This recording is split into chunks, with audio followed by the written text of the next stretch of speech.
আসসালামু আলাইকুম এভরিওয়ান, স্বাগতম আমার রান্নাঘরে। আশা করি আপনারা সবাই ভালো আছেন। শীতকাল তো চলে এলো, কে কে এখনও ভাপা পিঠা করে খাননি অবশ্যই কমেন্টে জানাবেন। চলুন তাহলে শুরু করা যাক। প্রথমে 3 কাপের মতো চালের গুঁড়ো নিয়েছি, তারপর পরিমাণ মতো কিছুটা লবণ, আর এখানে আমি নর্মাল টেম্পারেচারে জল দিয়ে একটা সুন্দর ঝরঝরে আমি ময়দাটাকে আমি মাখিয়ে নেব। যখন এরকম মুঠো হয়ে আসবে তখন বুঝবেন হয়ে গেছে। তখন একটা ছাঁকনির সাহায্যে আমি ভালো করে দেখছেন আমি চেলে নিয়েছি। চালা হয়ে গেলে এটাকে আমি সাইডে রেখে দেবো। তারপর জলে একটা কাপড় ভিজিয়ে আমি ভালো করে এটা নিচুড়ে নেব।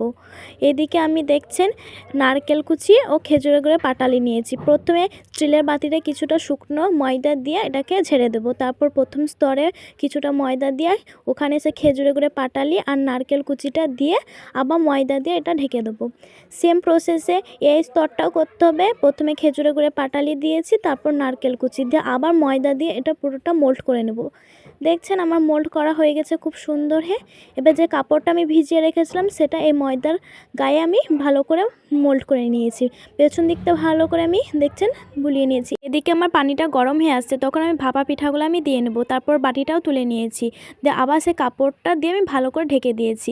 তারপর একটা ঢাকনা চাপিয়ে আমি 2 মিনিটের জন্য ঢেকে দিয়েছিলাম। আলহামদুলিল্লাহ আমার রান্নাটি প্রস্তুত হয়ে গেছে।